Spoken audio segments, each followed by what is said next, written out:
Hola, chiquitos. So today we are going to talk about the journey to pansexuality, polyamory, and non-binary identity. So today we're going to focus on my childhood because I know a lot of you guys have been asking about that, what I did to either learn or heal from my past to be this crazy, phenomenastic, majestical unicorn that I am today. So where we start off is a very young age. I know that a lot of us might have not recognized this at a young age. Obviously, that's okay. I truly did not accept this until I was about 18 and haven't really fully developed into myself until now at 28 years old. So with that being said, let's start off at a young age so that way you guys can start understanding your childhood and how to come back from those things and understand that there's nothing wrong with you, that it might have been your surroundings or even the people in your life that might have misguided you to some nonsense about yourself when in reality they were projecting. So I started to realize things were different for me when I was about 5 or 6 years old. Didn't really come to terms with it until my first kiss at about 7, almost 8 years old. Don't worry, it's just a quick peck. But that was something that kind of revealed something to me and I didn't fully understand, nor was I comfortable talking about, which is okay. We definitely don't live in a very welcoming society in terms of the LGBTQ plus, but I have to realize those things at that age, because if not, then if I hide them or if I keep pushing them and avoiding them, then it's not gonna get better. So I started to realize that my faith had a lot to do with why I wasn't accepting my 8-year-old self and why I wasn't coming to terms with talking about these things. It was just a bottled up inside, ready to explode. And it did at 18. So there's that. But getting back to when I was about 7 or 8 years old, I had a lot of holding back from just being in the church and being connected to faith. And just know that whatever faith you are in or are part of or celebrates or is part of your daily everyday routine, anything like that, there is a safe space for you. You do have to look for it. Fortunately for me, I don't need to look for it because I do not belong to organized faith. I have found myself really pulled, really attracted to human connection, spirituality, the 4 elements, paganism, as some might call it. I just like to accept it into my heart as it is, as blah, blah, blah, as that sounds. It is the truth. I don't really like to put any words onto it because I don't like to restrain myself as why I identify as non-binary. Same idea. I don't like to be restrained. It's kind of my thing. I rebel. So at that age, I didn't really understand what it meant. I didn't really understand the dynamic of relationships with gay people, with the community, with people who, identified beyond just gay. And I really pushed it away from me as much as I could. I fully enthralled myself into faith. I was reading a lot of Bible, a lot of scriptures, a lot of things that just made me feel, I guess, more okay with myself because I was practicing and reading it all the time. But in reality, I was just pushing down everything I possibly could, which is obviously not okay, because then you're going to feel really, really guilty or ashamed for who you are. And as you know, that's not what we do here. We don't do that. We don't do shame. We don't do guilt. We grow like beautiful flowers. We grow like majestical unicorns that we are. Our majestical powers just keep growing. So with that being said, I've had to realize now as an adult, I have to look at that specific time in my life where I fully enthralled myself with religion, which was about 10 years old. I was very adamant about going to church. I was very adamant about prayer. I was very adamant about making sure I read the Bible. And now looking back on that, I've had to analyze that and think about how can I help that little girl heal, right? Because now I don't sit within that binary, but I still have to heal that little girl. Because if I don't, then I can never fully accept they, them that I am now.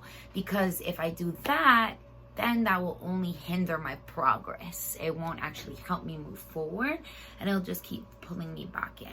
So you really have to think about what potential traumas you have faced, what potential avoidance, you've had throughout your life. And you have to really think about those moments and think about how you can help yourself heal. Personally, me, Mariela, I have had to look back on those things and think about, okay, so there's this God who apparently doesn't love me because I'm a pansexual, non-binary, polyamorous person. But what I had to realize was it wasn't the God. It wasn't the church. It wasn't the scripture. It was the actual people who kept telling me these things. Because in my eyes, my, entity, my God, my spirit, the real thing that I connect with doesn't have any sort of binaries in that sense, and it is fully accepting. So I had to realize that that was the God that I was looking for. That was the connection I was looking for. And I tried to find it through certain people who only made me feel guilt and shame for existing. And that's not okay. You have to also realize that that's not okay. We have existed, and by we, I mean the LGBTQ plus community, we have existed for centuries upon centuries, and we have been existing in the everyday world as, disguised people. And that's something that I think is important to realize as well. And a great way to do that is to fully enthrall yourself in your culture, because the LGBTQ plus community is very intersectional, but it also has developed its own culture.